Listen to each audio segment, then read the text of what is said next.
posted February 27, 2019, 6 hours 21 minutes and 9 seconds with the resumption of the Sheffield Shield this week, after what seemed like an indeterminably long break to accommodate the expanded Big Bash League. Attention has inevitably turned toward the upcoming Ashes series.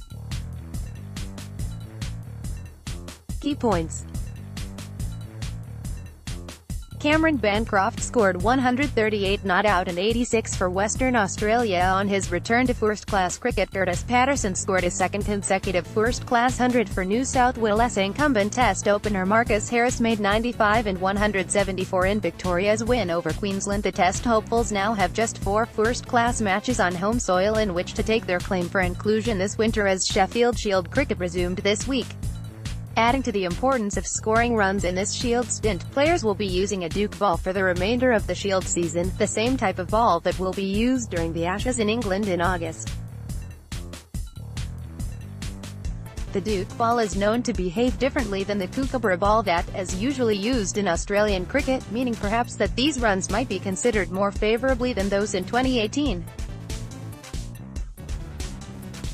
With a number of big names playing in Australia's limited overs tour of India, those that remain have a golden chance to assert themselves in the minds of the selectors, and the majority did not disappoint. Bancroft's return. Sometimes the best thing to do after a significant dose of controversy is to put your head down and let your craft do the talking. Cameron Bancroft has not done that in the most traditional sense. His much criticized tell-all interview on Fox Sports during the Boxing Day Test a case in point. However, the former, and perhaps future, Test opener responded in the best possible way on the field as well.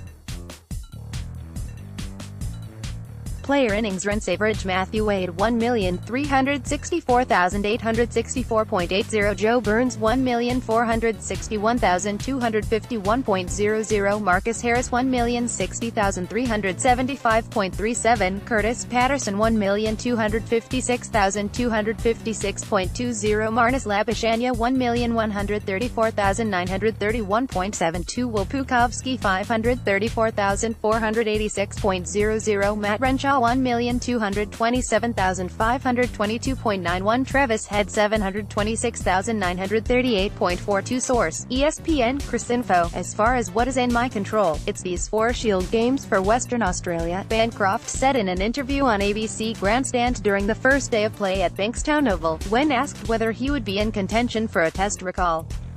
If he continues in this vein of form, a spot in the troublesome position at the top of the order may well be handed straight back to him.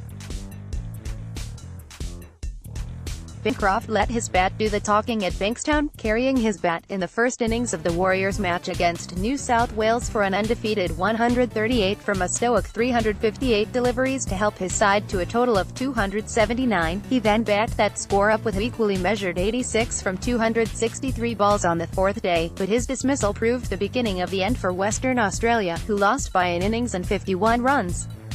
At the conclusion of the Shield season, Bancroft will head north to the County Championship, where he will continue his Duke ball practice at the Riverside. I've committed to playing county cricket with Durham County Cricket Club in the winter as well, Bancroft said.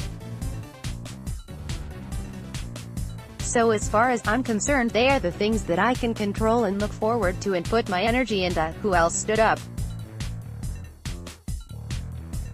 In that match between Western Australia and New South Wales at Bankstown, the hosts made short work of the Western Australia first innings total, thanks in no small part to a solid 134 off 229 from Test incumbent Curtis Patterson.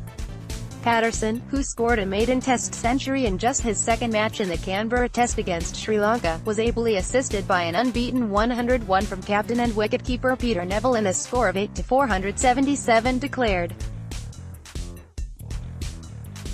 At the Adelaide Oval, Travis Head notched a round half-century in both the first and second innings for South Australia in the match against Tasmania. However, that was eclipsed by the competition's leading run scorer, Matthew Wade, who made another decent total of 77 in his first innings from an elevated position of number 4, as the veteran of 22 Test matches responded to calls from selector Trevor Hunt to bat higher up the order for his state. Wade, who was controversially overlooked for either of the Test squads this season despite his glittering domestic form, does not keep for Tasmania and Shield cricket, leaving that to Test skipper Tim Paine, who managed just 14 at Junction Oval in the game between Queensland and Victoria. Joe Burns made 60 and 80 as an opener to back up his 180 from Canberra in the second Test, whilst teammate Marnus Labuschagne made a gritty 59 in the first innings at number 3.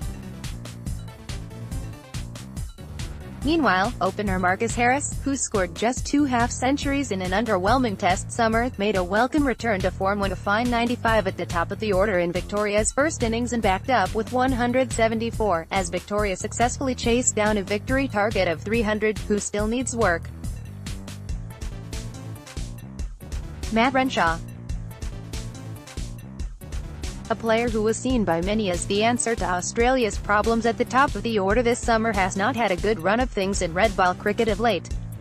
The Queensland opener scored 29 and 47 at Junction Oval, which is a marked improvement on his previous red ball scores, when he made just 7 and 10 for a Cricket Australia 11 in the Test warm-up match against Sri Lanka.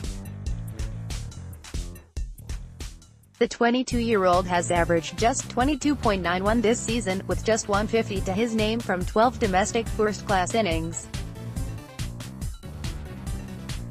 The Queenslander does have time to refine his groove though, and will play at Kent for the opening 2 county championship matches for more red ball practice after a successful stint with Somerset last season. Another to miss out was Will Pucovski. Young Victorian has been battling mental health issues this season, and was released from the Test squad after initially being included for the Sri Lanka series to help him manage his well-being. The recently turned 20-year-old scored 22 and 11 at Junction Oval. Topics: Sport, Cricket, Australia, NSW, WA, Bankstown 2200, QLV, Vic, St Kilda 3182, TAS, SAW, Adelaide 5000.